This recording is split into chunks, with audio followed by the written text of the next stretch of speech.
What's going on YouTube? My name is Donald and you're watching Driven by DN. Now today, parked behind me here is my beautiful 2025 Toyota Camry XSE. Now today in this video, we're going to be talking about my ownership experience over the past 10,000 miles with this car. Now I have driven this car roughly almost 10,500 miles, and today we are going to be talking about my likes, dislikes, things like that, what I've personally experienced with this car. Now beforehand, I would like to apologize in advance if there is a little bit of wind noise. It is a pretty windy day outside today, but yeah, let's get started.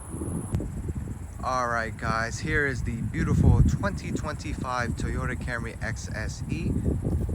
I'm gonna give y'all a quick walk around for those who haven't watched my other videos on this car yet, but this car is in the windshield pearl exterior with the black roof that I actually got wrapped. This car did not come stock with this black roof like some of the Camrys do. I couldn't find one at the time that had that option, so I went ahead and got that wrapped just right, and now it looks just like the stock ones with the black roof. Now starting from the front here, you can see this beautiful front end with the color match grille exclusive to the XSE model. Over here you can see the dual beam LED headlights, LED turn signals, and daytime running lights. Down here is the optional accent lighting. This is a $450 option, but I believe it makes the car look 100 times better. As you can see, combined with that and that, it just completes the front end of this car. As we move up over here, you can see this car does have the black Toyota badging. This is an overlay, and that is also an option. I'm not sure how much that costs, but pretty sure that's around maybe $150. I'd have to recheck on that. But moving to the side, as you can see, this car has a very aggressive stance. Some nice body lines going on right there against the doors. 19-inch alloy wheels. Now these cars do come with an optional accessory wheel, but this one does not have it, so it's just the standard 19s wrapped in 235/40 R19 Bridgestone Tarantas EL440s that ride amazing and are very quiet. Now, some of the things I've done to this car, as you can see, I did add some eBay wind deflectors. These are just stick-ons. They're automotive double-sided tape, and like I said, this roof is blacked out and it's a wrap. Actually had it done by my friend. His name is Zach. He owns Detail Wraps. I'm gonna go ahead and drop a link down there for his business if you are in the Houston, Sugarland area, any of those areas, and are looking to get your cars wrapped. He does all sorts of things. So yeah, just check out his website, guys. But anyway, you can see the wrap, and these door handles are Amazon overlays. They are stuck on just like the deflectors with double-sided tape. As you can see, it has a cutout for the keyless entry. Down here, that rocker panel has also been wrapped black to mimic the OEM side rocker applique that they sold on the last generation, but I haven't seen any new generation models with it yet. This car does come with mud guards pre-installed. That was also an option. And yeah, that's about it for the side, guys. One more look. Beautiful cars, nice sharp lines. Moving to the back, everybody. Would you look at that, everybody? Beautiful car. Fully LED tail lights, turn signal, reverse lights, you already know. Black badge overlays back here as well. Backup camera. HEV, which stands for Hybrid Electric Vehicle badge, and trim XSE. Now I haven't done much to the back of this car except this spoiler right here, I took this off my last 2021 model and just retaped it and everything, just stuck it on. It fits perfectly since this car does share a lot of components with the last gen, so that fits perfectly fine.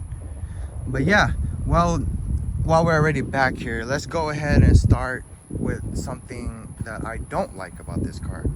So if you step back, give y'all a few moments to see if y'all know what I'm talking about here. Got it? If you don't have any idea, we're gonna look down here. You can see there are two exhaust pipes. They're dual pipes, and then we followed the rear diffuser, nice and aggressive, beautiful diffuser, and then we come over here, and there's just nothing. It's just a panel of hard plastic. This car, as an XSE model, only has dual exhaust on one side. Now I understand that this is of course an electric vehicle and it doesn't need quad exhaust or anything like that, but there's a cutout for it, you know? And it just doesn't look symmetrical at all, and that's one of the things I don't like about this car. Maybe they could have just moved one over and just made it a dual exhaust, but like even putting a fake exhaust there, that has no functionality at all, would satisfy me. I don't know what Toyota was thinking with that, because they made a cutout for it, but there's no exhaust option on any trim at all. So I don't know if they're like planning to make like a GR Camry or a Camry Prime or something like that, but for now none of the trims have the quad exhaust or like exhaust on both sides, if you know what I mean. But yeah, one last look on the outside, guys, before we go ahead and head inside, and we're gonna talk more. All right, guys, let's go ahead and step inside of the Camry.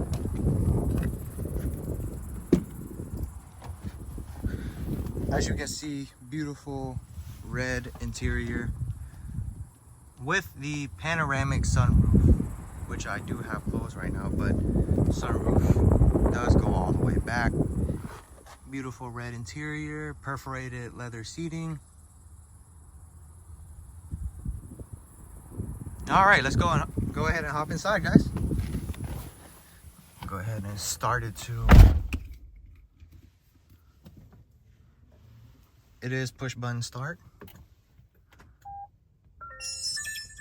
You can see all the screens coming to life here. You don't hear any engines cranking because it is a hybrid. So there are no cranks because the engine is not running right now. All right, guys, I'm gonna go ahead and cut the video just to see if my audio is working right, because my phone just connected to the Apple CarPlay, so I want to make sure that it's not messing with anything. Be right back. All right, guys, after verifying my audio is good, let's resume the video. Now, I did say that in this video I will be talking about my likes and dislikes about this car, and now we're gonna be talking about my dislikes. I already spoke to y'all about the rear exhaust, and that was the only thing I don't like about the exterior of this car. But in the interior there are a few things, so let's get started on those. But like I said, these are all just, I would say, personal opinions. This might not be effective to anybody else. My opinion is my opinion. These are just things that I don't like, you know. I'm not saying the car is bad or anything. I genuinely love this car, you know. So let's just go ahead and get started with that in mind. All right, starting with the first thing that I don't quite like about this car. This screen right here, right? It's a beautiful screen, 12.3 inch screen, color, everything, very nice. But the thing I don't like about this screen is it's rather, I wouldn't say hard to control, but it's just a lengthy process to configure this screen right here. Use these buttons, right? And if you want that full tutorial, you can check out my channel. I did also make a video about that. But anyways, right here, to configure this, you got to hold down this OK button, right? You got to wait a few seconds, and then you can see right there that pops up, and then it goes away. Hold on. Right, and then you got to do this every time you want to change something, right? I mean, it works fine. It doesn't lag or anything. That's not what I'm saying. I'm just saying, like, it's just a lengthy process, you know? Like, why do we have to hold OK? Why can't we just use the buttons, like click it and then it just changes, you know? But like, this screen does have 3 presets, so that's pretty nice. Yeah, not really a dislike, but more of a inconvenience. But I don't really configure this screen as much anyways. I mainly leave it like that unless I need to like check real quick the tire pressure. You just got to go down a few and it's right there. So, and then I just leave it on drive info. Now I'm gonna go ahead and pull this car around so the sun isn't in our faces here. I'm gonna go ahead. As you can see, as I'm moving this car around, it's very, very quiet, as it is still in EV mode. I'll pull it over here. I'm gonna park.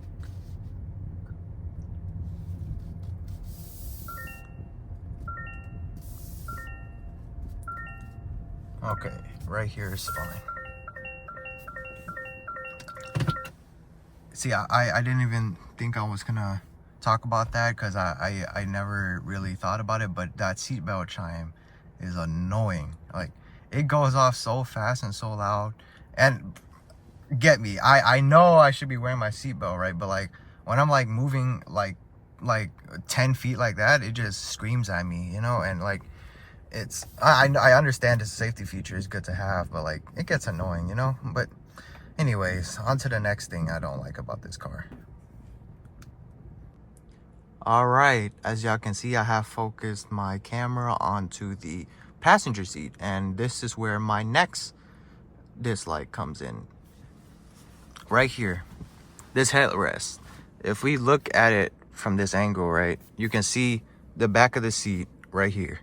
Hold on, let me switch hands so it's easier. Okay, so the back of the seat, right, goes like this. But like the headrest goes like this. You see what I see? You see what I'm doing? And that means that every time you sit all the way back in this car, your head is going to be forward like this. Now, assuming your head is this wide, your side profile, your head would be here while your neck and back are more like here. And that causes some slight neck strains, guys. When I'm driving this car for a long period of time, let's say maybe an hour and a half, my neck does start to, I guess, get a little bit sore because this headrest right here is poked out a little too far. And I guess my neck is always just pushed forward like this. So, I mean, it's nothing bad. Like, I'm not like in like burning pain or anything like that. It's just, after a while, I feel like I need to crack it a little, you know? But like, I've never had this issue with any of my other cars, even my last Camry and my Lexus. The headrests in those cars were just perfectly fine. So these are just a little too far forward for my liking. But maybe that's personal to my my neck, I guess. I have seen a few other people complain about the same thing, so I believe this is more of a car problem than me. But like I said, it's not a big deal. I mean, you can just stretch after a while, something like that, you know, and you'll be fine. So let's talk about the next thing. All right, final thing I don't like about this car, everybody. And we're gonna focus it right there. You see this? The windshield wiper stock. What does it say? Mist, off, intermittent, low, and high. Where's the auto? This is a $40,000 car, guys. Where's the auto wipers? Honda Accords have it. Why can't the Camry have it? This is the top trim, even though I feel like that should be standard in all trims. But other cars, you pull it down once between the off and intermittent, wipers are on auto. Whenever it senses water on the windshield, it'll wipe. And usually that sensor is here. But for whatever reason, Toyota decided that they would not be including that feature in the Camry. Something I never really understood. Like I said, this car should have that. So I really do dislike that this car doesn't have it. Like, I would understand if it was like optional, but this is the top trim. And even if you option it out all the way up to $45,000, this will stay the same and you'll never have the auto wipers. Yeah, but that's about it for the dislikes of the car. Now, we're gonna talk about the things I like about this car. Starting off with the steering wheel. Okay, everybody, starting here with the steering wheel. Why do I like it? Because it's very, very comfortable, everybody. It's a nice material, nice leather. And one of the things I like about it the most is they move the buttons more towards the center. So like when you're driving like this, right? Where your hand is like that, you're not rubbing all over the buttons. Now I had that problem with my last Camry where like the buttons moved out to like right here. And every time I drive, I would rub against it. And then eventually the black matte plastic like this would turn a shiny color and it will look pretty ugly if I'm being honest. But they fixed that with this new generation, this beautiful steering wheel. It does have red stitching, as you guys can see. It's absolutely beautiful. I feel like they perfected the design of this steering wheel. Looks sporty, modern, and it's very, very comfortable to hold. Now, next thing I like about this car are surprisingly the seats. Now, I know I said this headrest was a little bit of an issue for me, but other than that, the seats are phenomenal, guys. Soft leather, genuine leather, by the way. Perforated everywhere. They are heated with available ventilated seating. You got power lumbar support for the driver, which are down here, and heated seats are right over there. And yeah, these seats are just very comfortable. They look great. You can see all the patterns, the designs, and not to mention the beautiful color of the seats. They're just an amazing bright red color. It really brings out the true sportiness of this car. Give you one last look there. All right, guys, on to the next thing. All right, guys, for the next thing, we are going to be focusing our attention to the infotainment screen. Now, what I want to say about this infotainment screen is a very, very beautiful, colorful screen, a very nice size, and it comes with wireless CarPlay, wireless Android Auto, and that connects flawlessly every single time. Although I have seen people have some issues getting it connected, but personally I've never ever had that issue. And this is a very responsive screen. Every touch you give it, it follows. And outside of the CarPlay, it does have a pretty nice interface. As you can see, it does have the factory navigation, the audios, the phone, and the vehicle controls for the climate, the heated steering wheel, the trip information, and the vehicle alerts. As you can see, every time I'm touching something on this screen, it responds right away. It's like using your cell phone. It's very responsive, and I love that screen. It's a very nice upgrade to the last gen's 8-inch screen compared to this 12.3-inch. Now, tied with this screen, the audio system in this car is actually pretty incredible. As you can see, the speakers, these are not the JBL speakers. I believe this is a 6-speaker setup, but it sounds amazing, guys. Even though it's not the JBL system, it still sounds amazing, and I really like it. The bass is good, the tone is very clear. You can hear your music, whatever you may be listening to, perfectly fine. Now let's just go ahead and talk about some of my likes that I can't really show you, but you can watch my driving video to see. So what I want to talk about now is the driving dynamics of this car. Now, this car is a very smooth driving car thanks to its ECVT, so it doesn't shift while you drive or anything. It just flawlessly accelerates, and the ECVT keeps it in the appropriate power band. So if you're flooring it, you'll always be in the consistent maximum torque range, is what I'm saying. And so when you're driving this car and you're going over bumps like that, you'll feel the bumps, don't get me wrong, you'll feel it, but it's relatively smooth, you know, in a sporty way. It won't float over bumps like a Mercedes or a Lexus would, but it's definitely a very nicely tuned suspension system. It's a very good mix of comfort and luxurious. So it's not too rough, but it's just stiff enough to feel sporty whenever you want it to feel sporty. So like if you're throwing it around some corners, it wouldn't roll, it wouldn't throw you around your seat like this. It would just nicely ease into it. Now, this car doesn't have any type of adaptive shocks or any of that fancy Lexus stuff, but it still does a great job on the road, very comfortable, and drives very nicely. Now, tied with that is the steering. The steering is adaptable. When you change it to sport, it does get a little stiffer, but the steering wheel is great. It's a little heavy on the heavier side, but it's not too heavy. I'm just saying it's heavy compared to like other cars in this segment, but it's still a pleasure to steer around, and it's a very responsive steering wheel.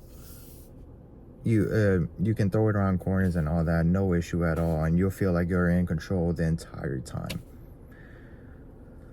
All right, guys, I believe that's all about my experience as it comes to things I like. So let's talk about my overall experience with the car. Now, I picked this car up June 13th. Today, as the recording of this video, it is August 29th. So I've had roughly, or maybe even exactly, 2.5 months of ownership in this car, and I've put 10,460 miles on it, guys. So I've been around a pretty reasonable distance to know this car and to really experience it and tell y'all what I really think about the car. Like I said before, very comfortable, very fun to drive even for a Camry. So I really like that aspect of it. And I am getting 47.3 miles a gallon, which equates to around 570 miles a tank. And every time I fill up, I feel maybe when the tank is a little bit below half, between the half and the quarter mark. And I don't think I've ever spent over $30 a tank on this car. It's always usually around 20 to 25 bucks to fill it up to full.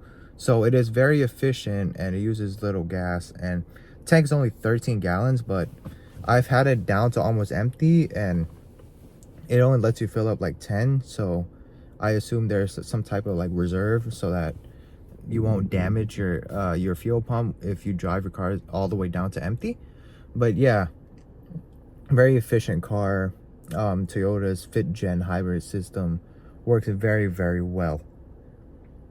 All right, what else? Haven't had any issues with this car at all. Just routine maintenance, tire rotations, oil changes, cabin air filters, you know the drill. No issues, no rattling, no engine noises, no problems, no flaws or anything. Build quality is completely solid. There's no creaking. You touch every surface in this car and it feels like it belongs there. There's no loose parts or anything like that. This car is built very, very nicely. So yeah, that's about it for the experience. Now, if you all have any questions about anything specific, feel free to let me know in the comments below, and I would be happy to answer your questions. Now, before we end up this video, I would like to talk about some of the things I would like to see if this car were to have a facelift or a refresh. Some features I would like to see. So let's get started on that. All right, guys, features we would like to see, starting from the rear view mirror. As you can see, this rear view mirror is a very nice mirror. does have home link and everything, and it's almost a frameless design. But one thing I would like to see Toyota add to this Camry is the digital mirror. Now, I know the RAV4 Prime has it. It's this thing where you flip a switch, right? And this mirror, it would transform from this normal mirror into a screen, like a digital mirror. So like a backup camera, but like always on. So like a mirror that without all of these, like you see all the back seats, the roof and stuff like that, you won't see any of that. You would just see just simply the rear of the car and like what's behind it, just like a backup camera. So that I feel like should at least be an option on the higher trim. I believe that's a really cool feature, and I know some other automakers have it. Granted, I don't think the Accord or any of its competitors do, but I know Toyota has, like, they offer it on their other models, so why not throw it in, you know? So yeah, I would like to see a digital mirror. It would be pretty cool. Next thing, guys, you can see this side mirror. Looking down right here, you can see the power mirror switch for the left and right. But what I think they should add, and that one thing, guys, is power folding mirrors. Now, again, it's just something I would like to see. I know maybe a lot of y'all don't even care or don't even know what that means, but power folding mirrors, you hit a switch or you turn off the car, lock the car, mirrors just fold in. To be honest, for me, it's not really a functional thing. It's just more of a aesthetic thing. I like the look of the car when the mirrors are folded, but this Camry does not offer that. Even on its higher trims, just like the rear view mirror, I would like to see that as an option as well for those who do want something like that. Now, I know they do offer it. Toyota does offer power folding mirrors in some of their models, like the CHR, the Tundra.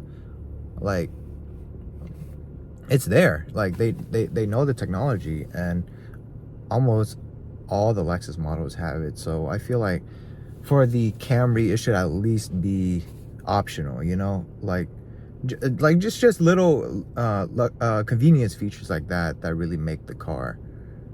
But yeah, what else? I don't think there's anything else I would like to see added to this car, guys. I believe that's all, since this car really is built amazing with all the features.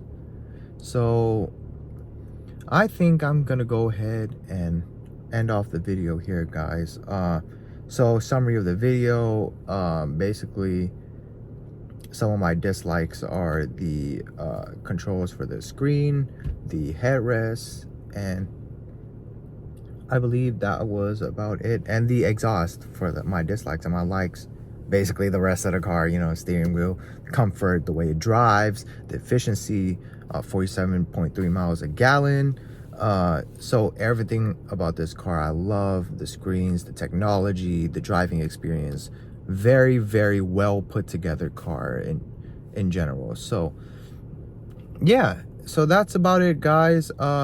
That's my 10,000 mile video, and I would definitely be doing another one, 15,000 miles or 20,000 miles. I'll definitely do one as I progress with the car, and I believe my love for this car will continue growing as I have more time in the driver's seat. But yeah, that's about it, guys. As always, if you have any questions or comments, feel free to leave them below in the comment section. If you enjoyed this video, please consider giving me a like and subscribing to my channel. I really would appreciate that, guys. Thank you so much for watching. This is Driven by DN. My name is Donald, and I will see y'all on the next one.